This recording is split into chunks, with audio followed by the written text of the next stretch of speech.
Hello everybody, welcome back to Screenstars. I'm here today to bring you my review for the 2024 psychological horror Longlegs. The film is written and directed by Oz Perkins and it stars Micah Monroe, Nicolas Cage, Blair Underwood and Alicia Witt.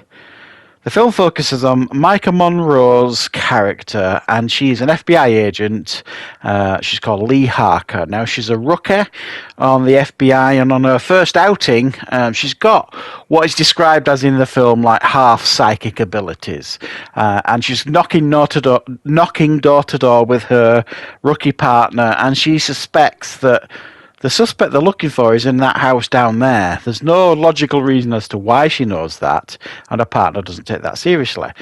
He ends up getting killed, and then she basically gets rapidly promoted by Blair Underwood's character, Agent Carter, because he has been on the trail of a notorious serial killer called Longlegs, who has been murdering for many decades, and he brings Micah Monroe on board because he sees that she's got unique gifts that may be able to help him solve the case.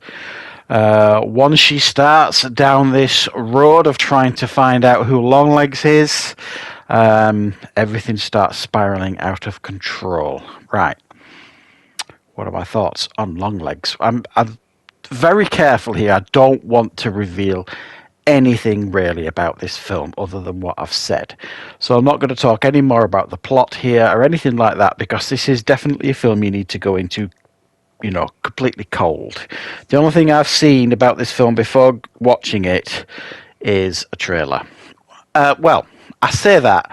I've also been kind of deep diving into the all the ciphers and things like that have been going around before this film came out, because it's worth saying that this film has had an absolutely superb advertising campaign, I suppose.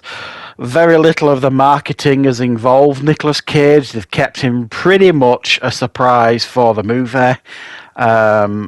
This is one of those films that's been percolating since the beginning of the year, really.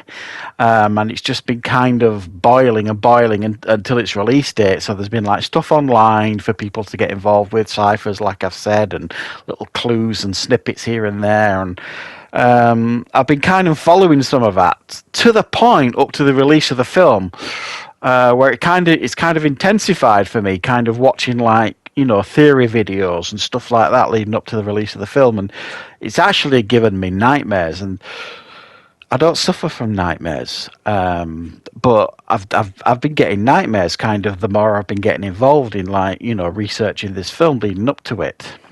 Needless to say, this film has been one of my most anticipated, for the reasons that I've explained, but also because I'm a huge Nick Cage fan. I just think he's a genius, and absolutely one of the finest actors of mine or anybody else's generation. Staggering actor. So this has got all the ingredients. Everyone's saying, "Oh, this is the new Silence of the Lambs. This is the new Seven." It's looking back at an era in the 90s where we got all these great psychological horrors and stuff, and thrillers and serial killer movies, and you absolutely can feel that when you're watching this film. It's drenched in atmosphere. You absolutely feel like you are transported back in time almost. And, I don't think it's any coincidence that this film is set in the 90s for that reason. You know what I mean? It's one of those films that has got a sense of dread throughout the whole thing. You watch it, nothing feels comfortable. You're always uncomfortable when you're watching this film because nothing feels right. Now, I don't mean like you just feel uncomfortable when Nicolas Cage is around or he's hinted at of being around. I mean, you feel uncomfortable as well when Micah Monroe's around, because she's like this socially awkward young rookie FBI agent who's got semi-psychic abilities, a strained relationship with a mother who's properly weird. So, she's uncomfortable to be around, so you're uncomfortable watching her being uncomfortable being around people. And then you've got the complete and utter mind-bogglingly blood-curdling performance from Nicolas Cage, who has rarely been finer. I don't want to say I think this is arguably his creepiest and bizarre performance, because it's one of those films that I want to watch a few times. But it's right up there. It is pretty much unrecognisable. All the hype you've been hearing about this film, there's no film can generally live up to that kind of hype, unless you're going to go into these films that have been hyped up and then literally get, face to face with, Satan himself in these movies. It doesn't make sense. They're never really going to live up to that kind of hype that everyone's been going on about. But saying that, that's not to say that this film isn't outstanding, because it absolutely is. It blew me away in regards to the atmosphere, the uncomfortableness, the intensity. It's got like this suffocating atmosphere while you're watching it. It's so atmospheric and so intense at times. It's an uncomfortable watch, and you just feel like the whole thing has been crafted beautifully by Oz Perkins to basically make you feel uneasy and uncomfortable while you're watching it.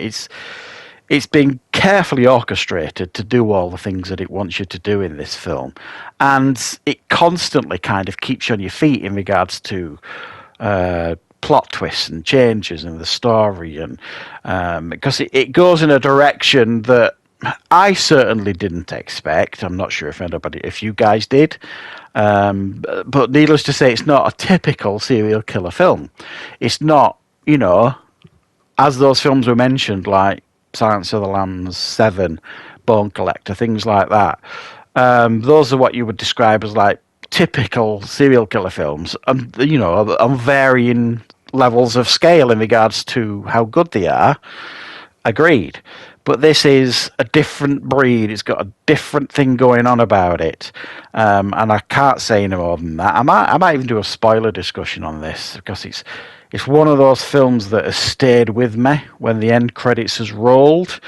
And those, I'm not going to lie, those are my favourite type of films. When I walk out of the theatre and I can't stop thinking about the film. I'm walking out of the theatre and I'm looking forward to watching it again, knowing what I know from watching the whole film, getting some of the answers, and you're thinking, oh my God, watching it again, knowing what I know, is going to give it a whole different feel, the film, and with the knowledge that you're going into it second time round. So it's one of those films that I think is going to age like a fine wine.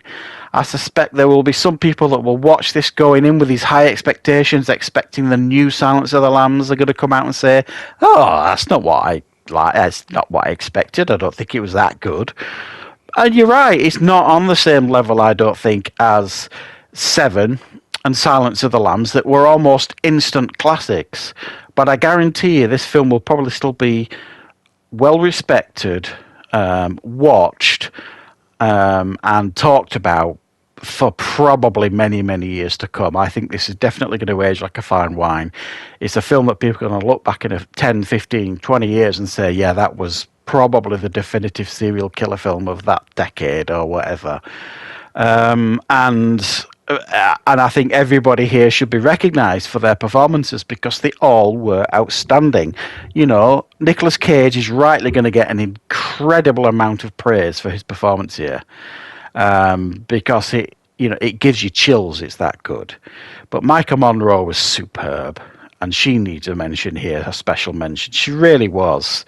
And then you've also got Alicia Witt, who plays her mother, who, again, a very, very